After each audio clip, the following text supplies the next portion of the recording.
तारीख के पन्ने पलटो तो क्या क्या तस्वीरें रक्सा हैं। लाखों का लहू रक्षा रक्षा अब इन पन्नों की जीनत है। मीरास की खेती का सोना जो इन नस्लों के हाथ लगा, वो उन नस्लों का तोहफा है जो छूट गईं पर जिंदा हैं। तारीख के पन्ने फिर पलटो, फिर याद करो हर कुर्बानी। मीरास की खेती का कुंदन दामन दामन भरते जाओ। मीरास की खेती का कुंदन दामन दामन भरते जाओ।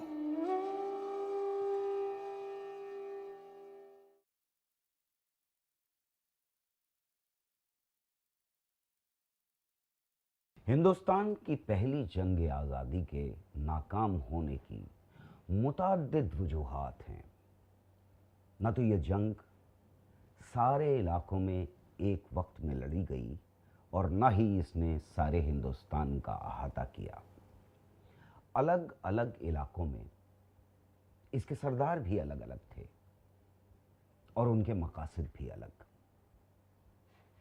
ये जंग फैली तो एक बड़े इलाके में फैली, मगर नाकाम हुई। मगर इन तमाम खामियों के बावजूद ये जंग बेहद अहम थी, क्योंकि यहीं अगले 100 साल तक लड़ी जाने वाली आज़ादी की जद्दोजहद की दाग बेल पड़ी। 1857 से ताल्लुक़ रखने वाले रहबर और रहनुमा इन खामियों से बखूबी वाकिफ़ थे। मजहबी और रूहानी मसाइल से ताल्लुक़ रखने वाले रहनुमाओं ने बाद में इन खामियों को पूरा करने की कोशिश की। तालीम, और वो भी मजहबी तालीम से, लोगों तक पैगाम पहुंचाने की कोशिश की कि आज़ादी की जद्दोजहद कितनी अहम है। और यही वजह थी कि आने वाली जद्दोजहद में अवाम जोक दर जोक बड़ी तादाद में शामिल होते चले गए। अंग्रेज़ी हुकूमत ज़हनी तौर पर हिंदुस्तानी अवाम को ग़ुलाम बनाने की कोशिशों में लगी हुई थी। इन उलमा को इसका शिद्दत से एहसास था और यही वजह थी कि उन्होंने तरह तरह से इन कोशिशों की मुखालफत करने की कोशिश की। मसलन तब्दीली मज़हब के ख़िलाफ़ मुहिम चलाई, अवाम को ईसाई बनाने के ख़िलाफ़ आवाज़ें उठानी शुरू की, रिवायती तालीम पर जोर दिया और उसके फ़रोग़ की कोशिशें शुरू की। इन्हीं उलमाओं ने हिंदुस्तान में बने हुए सामान के इस्तेमाल को तरजीह देना और गैर मुल्की सामान के इस्तेमाल को तर्क करना ऐसे इक़दाम थे जो इन्हीं उलमाओं की वजह से अवाम में मकबूल हुए। मौलाना रशीद अहमद गंगोही उन्हीं जाबाज़ों में से एक थे जिन्होंने 1857 और उसके बाद होने वाली जद्दोजहद के लिए लातादाद कुर्बानियाँ दी।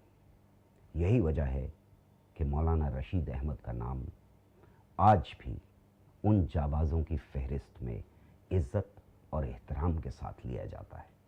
1857 में एक बहुत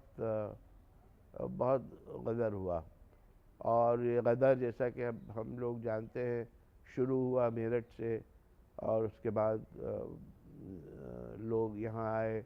बहादुर शाह जफ़र की क़यादत में म्यूटनी या रिबेलियन या जो भी आप कहें शुरू हुआ, लेकिन इसके असरात जो हैं वो दिल्ली और मेरठ और आसपास के जो हिस्से हैं उससे भी ज़्यादा बाहर गए। और सबसे जो नुमायाँ रोल एक तरीक़े से अदा किया गदर में दिल्ली के बाहर, वो था उन उलमा का जिनका ताल्लुक़ बाद में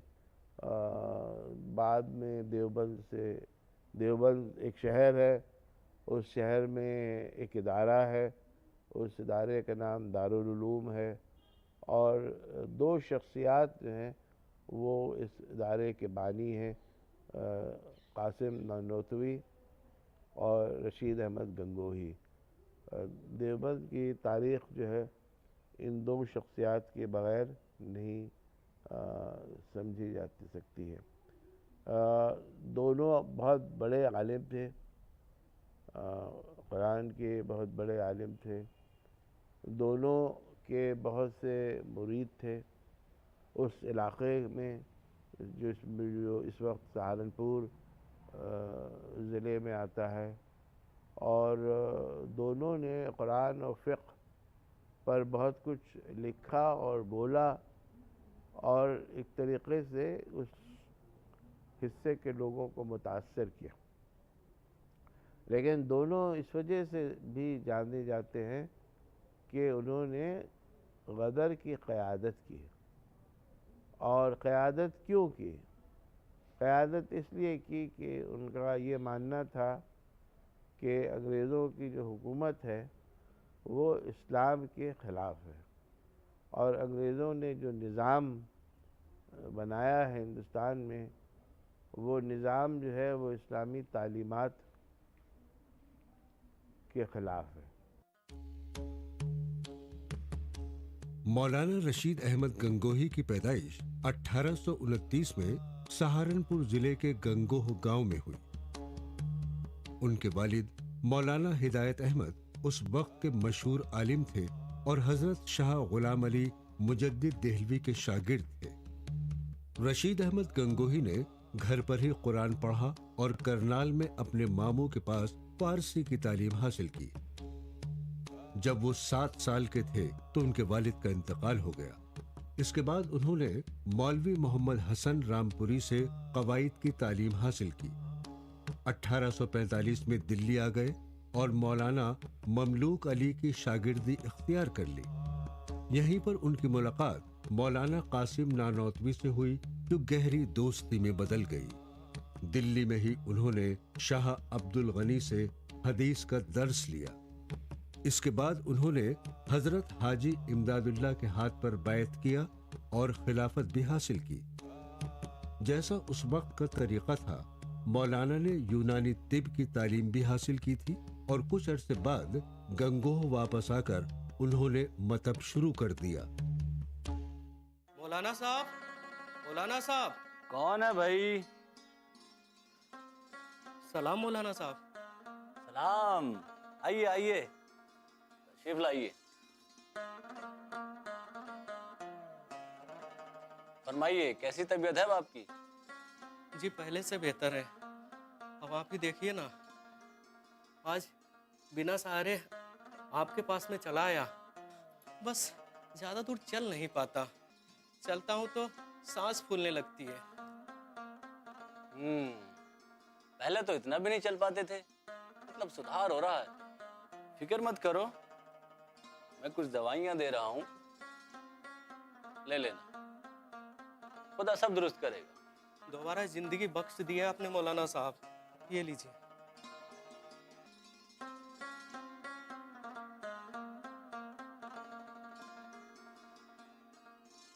ये ज्यादा थे मियाँ, हमने अपने गुजारे लायक रख लिए हैं, ज्यादा नहीं चाहिए। पर ये ज्यादा कहाँ है मौलाना साहब, कहीं भी तो जाता, जितने मैंने आपको दिए उससे ज्यादा ही देने पड़ते। देखिए, मैं कोई हकीम नहीं हूँ, ना ही बीमारों का इलाज करना मेरे लिए धंधा। हम तो बस इंसानों की खिदमत में लगे हैं ताकि अल्लाह की खिदमत कर सकें। मौलाना रशीद अहमद साहब ने शुरू से अपना ऐसा रास्ता अपनाया था कि दोनों काम, एक तो ये कि माश के लिए किसी पर इन्हिसार न रहे, कोई आदमी को ज़रूरत कोई चीज़ परेशान न करे, उसके लिए तो उन्होंने हिकमत पढ़ी थी और मतलब शुरू किया था। और उसमें अल्लाह ने किया था उनको कि उनको बड़ा रुजू हुआ था, लोग उनकी तरफ बहुत आते थे, बहुत उनसे मशवरे और दवाएँ लेते थे।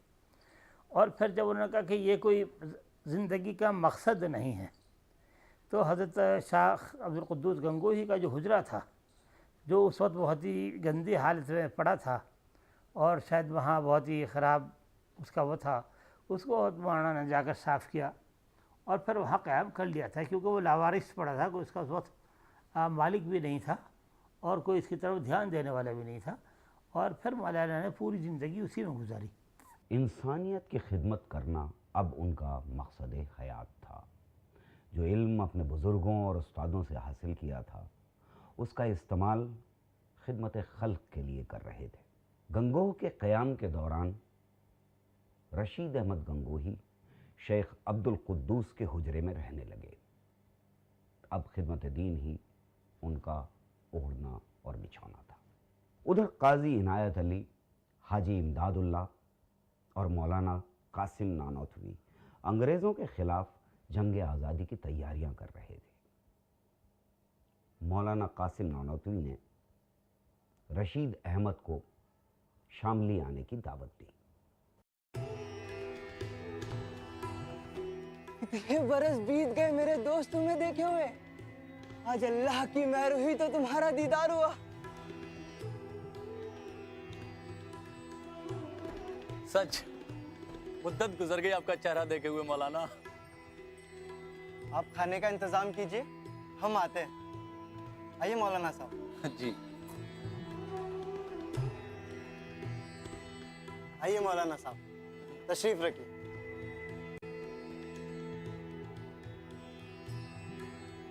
कहीं अचानक बुलावा कैसे भेजा? सब खैरियत तो है?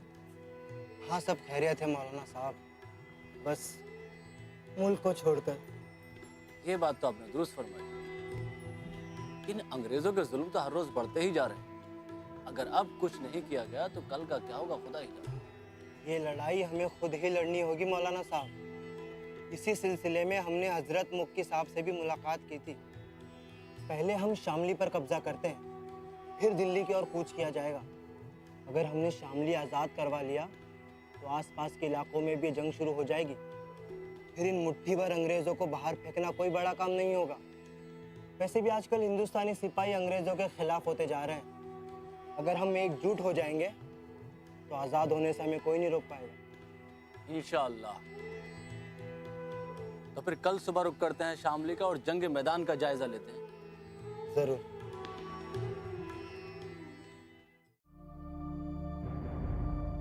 अठारह की जंग के वक्त सहारनपुर एक अलग जिला था। मुजफ्फरनगर जिले के दो अहम गांव शामली और थाना भवन सहारनपुर के नजदीक थे। हाजी इमदादुल्ला अंग्रेजों के खिलाफ शामली और थाना भवन में बगावत शुरू करने वाले थे। थाना भवन का रईस काजी इनायत अली भी अंग्रेजों के खिलाफ हो गया था। हाजी इमदादुल्ला इसी मौके का फायदा उठाना चाहते थे। उन्होंने आसपास के उलमा को बुलाया और इस बगावत में शामिल होने की तजवीज पेश की। मौलाना रशीद अहमद गंगोही भी इस इजलास में शामिल हुए और उन्हें एक खास जिम्मेदारी सौंपी गई। मौलाना नानोतवी और मौलाना गंगोही ये तशरीफ ला चुके हैं। अब हमें लगता है कि हम अपनी बात शुरू करनी चाहिए, जिसके लिए हजरत ने हमें यहाँ बुलाया है। जैसा कि आप सबको खबर है ही कि मुल्क के हालात बदल रहे हैं। दिल्ली और मेरठ में बगावत शुरू हो चुकी है। इसके लिए हमें जिहाद शुरू कर देनी चाहिए। देखिए हजरत, ये सब इतना आसान नहीं है। इतनी बड़ी ताकतवर फौज से टकराना आसान नहीं है। गुस्ताखी माफ हो मौलाना साहब, हमारा मजहब हमें ये सिखाता है हमारे ऊपर जो जुल्म हो रहा है उसको नहीं सहा जाए और इसके लिए हम अपनी जान भी दांव पर लगा दें। बेशक दुरुस्त फरमाया आपने। और वैसे भी इस जहान में कुछ भी आसान नहीं। आवाम पर जुल्म हो रहा है और हमारा फर्ज है कि हम उन्हें आज़ाद करवाएं। और रही बात बड़ी फौजों से टक्कर लेने की, तो उसके लिए हमारे पास ऐसे जवान हैं जो दीन के लिए जान ले भी सकते हैं और जान दे भी सकते हैं। अरे वर्तमानी फौज के पास हथियार है और हमारे पास। गुस्ताखी माफ हो हजरत साहब, हथियार भी हमें वही लोग देंगे जिनके खिलाफ हम बगावत कर रहे हैं। मेरा मतलब है बरतानवी फौजी। हम हथियार उन्हीं से लूटेंगे, फिर हमला करेंगे। आपकी बातें तो बहुत ही ख्याली मालूम होती हैं, जमीनी हकीकत से कोसों दूर। ऐसी बात नहीं है मौलाना साहब। अगर आप इतिहास टटोलेंगे तो बहुत जंगें हुई होंगी और इसी तरह शुरू हुई होंगी। अगर हम पूरी कोशिश करेंगे और मिलकर लड़ेंगे तो हमें जीतने से कोई नहीं रोक पाएगा। और एक बार बगावत शुरू हो गई तो फिर आवाम भी हमारा साथ देंगी इंशाअल्लाह। उलिमा की इस मुलाकात में काजी इनायत अली को जंग का लीडर चुना गया। साजो सामान मुहैया करना और इकट्ठा करने की जिम्मेदारी दूसरे उलमा के साथ रशीद अहमद और मौलाना कासिम नानोतवी को सौंपी गई। इन सब ने अपनी जिम्मेदारी को बखूबी निभाया। हथियारों और जाबाजों का इंतज़ाम किया गया। तयशुदा तारीख और वक्त पर अंग्रेज़ों की छावनी पर हमला बोला गया और थाना भवन पर कब्जा कर लिया गया। थाना भवन की हार से अंग्रेज बौखला गए। अंबाला और बुलंदशहर से कुमक भेजी गई। इनकलाबियों ने फौज का मुकाबला शामली में जिस मैदान में किया, आज उसका सिर्फ यही निशान बाकी है। मैदान के बड़े हिस्से पर नगर पालिका और एक मकामी कॉलेज ने कब्जा कर लिया है। चंद सालों में यहाँ भी इमारतें खड़ी हो जाएंगी और फिर ये रही सही निशानी भी गायब हो जाएगी। इस जंग में इनकलाबी हार गए और उन्हें मैदान छोड़ना पड़ा। इस लड़ाई में थाना भवन के हाफिज जामिन को गोली लगी। रशीद अहमद गंगोही अपने जख्मी साथी को कंधे पर उठाकर शामली से 14 किलोमीटर दूर थाना भवन तक लेकर गए। काफी खून बह जाने की वजह से हाफिज जामिन को बचाना मुमकिन न हो सका। रशीद अहमद गंगोही के जानू पर सर रखकर हाफिज जामिन ने अपनी जिंदगी की आखिरी सांस ली।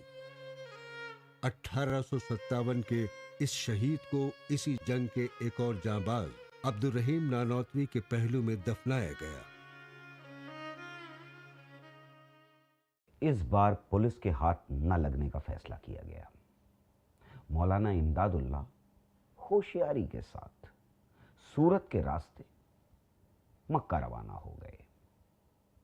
बहुत सारे और सरबराहों के साथ साथ मौलाना कासिम नानौतवी रूपोश हो गए। सब इधर उधर थे। पुलिस के हाथ लगे तो बस रशीद अहमद गंगोही, मगर शायद पुलिस को उनके खिलाफ कोई सबूत हासिल न हो सका और इसलिए वो 1 साल में रिहा कर दिए गए। 1857 में इन लोगों की दोनों की शिरकत बिल्कुल बराबर की रही। उसमें ऐसा नहीं है कि कहीं कोई एक पीछे रहा हो, बल्कि मौलाना रशीद अहमद साहब गंगोही तो गिरफ़्तार भी हुए थे, उन पर मुकदमा भी चला था, वो जेल में भी रहे। हज़रत मौलाना कासिम साहब गिरफ़्तार नहीं हो सके थे। जी हाँ, और गालिब वजह उसकी यह है कि शायद मौलाना कासिम साहब के ख़िलाफ़ कोई गवाह नहीं मिला और मौलाना रशीद अहमद साहब के बारे में ऐसा नहीं है, उनके कुछ अपने ही लोगों ने उनके खिलाफ दरख्वास्तें दी और गवाहियाँ दी, तो ये सब हुआ था। मौलाना साहब, मौलाना साहब। आया भाई आया। मौलाना साहब सलाम सलाम। सलाम सलाम, आइए तशरीफ लाइए, आइए।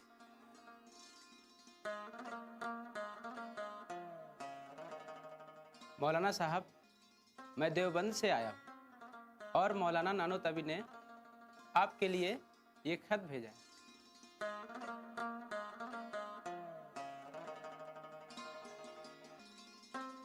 भाई रशीद अहमद, अस्सलामु अलैकुम। ये रुक्का भेज रहा हूँ, मिलते ही चले आओ। जो काम नामुकम्मल रह गया है उसे पाए तकमील तक पहुँचाना ज़रूरी है और मेरे भाई ये काम आपके बगैर पूरा हो जाए ये मुमकिन नहीं। अब बाकी मिलने पर। दुआ गो, कासिम। आज रात आप इसी गरीब खाने में आराम कीजिए और फिर कल सुबह देवबंद के लिए चले। जी, बहुत मेहरबानी आपकी।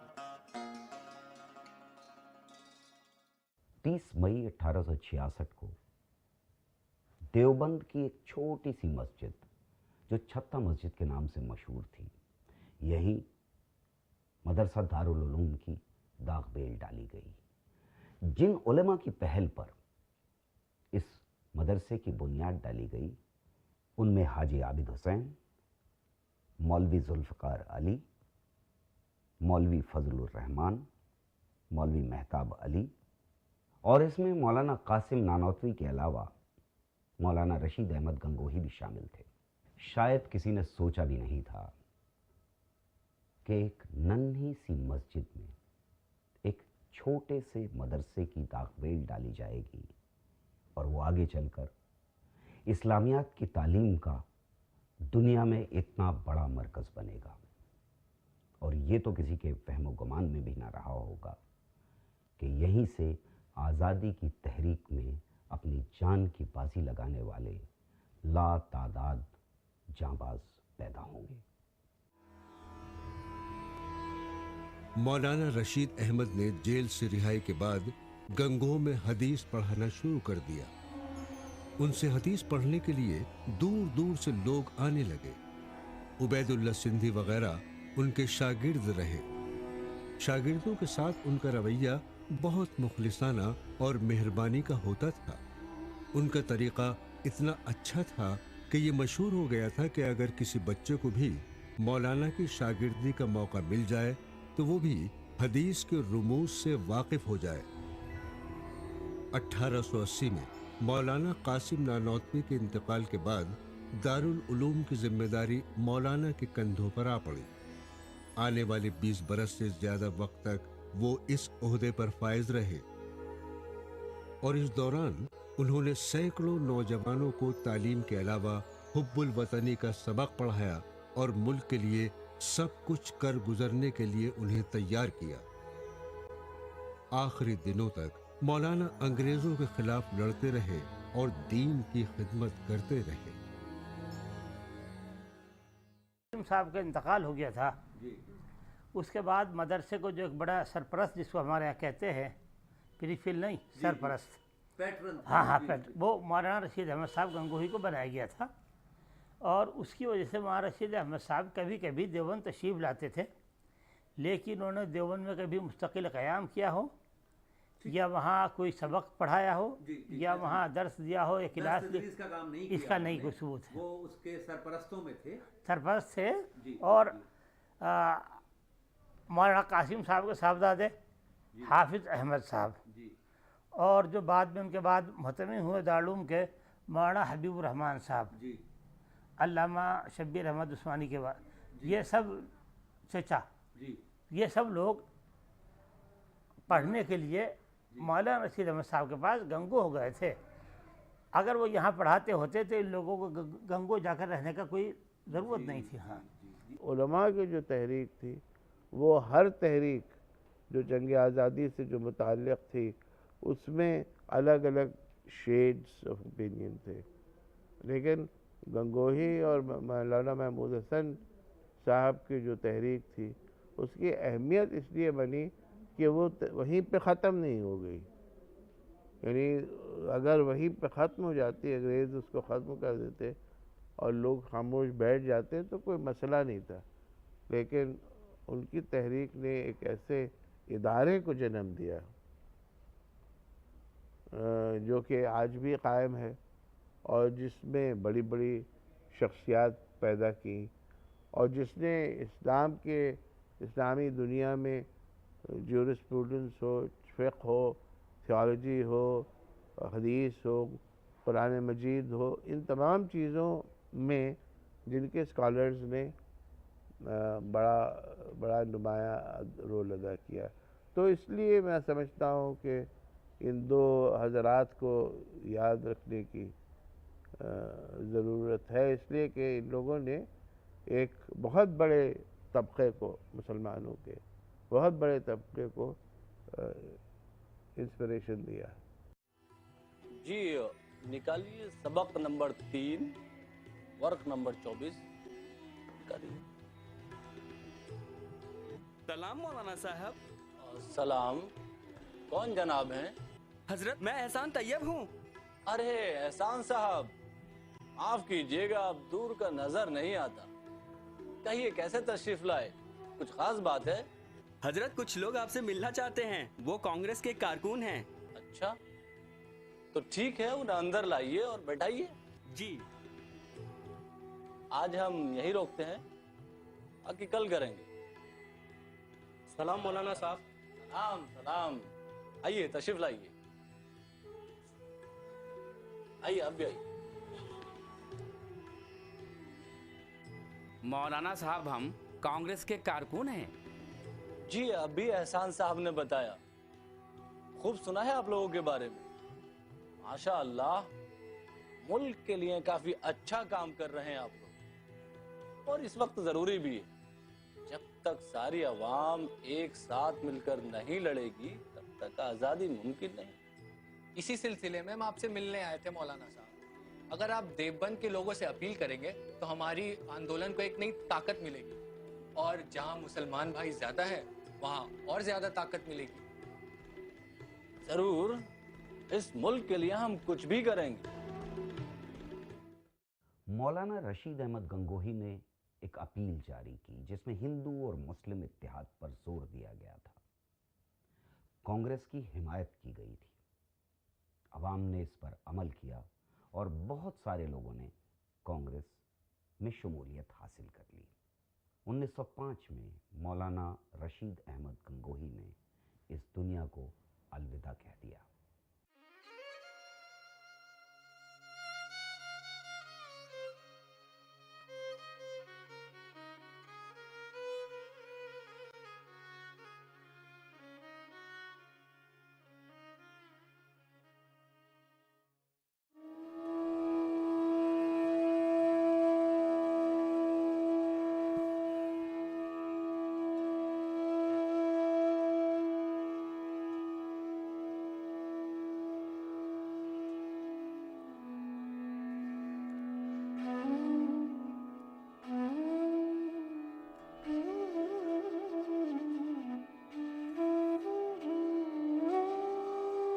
सुबह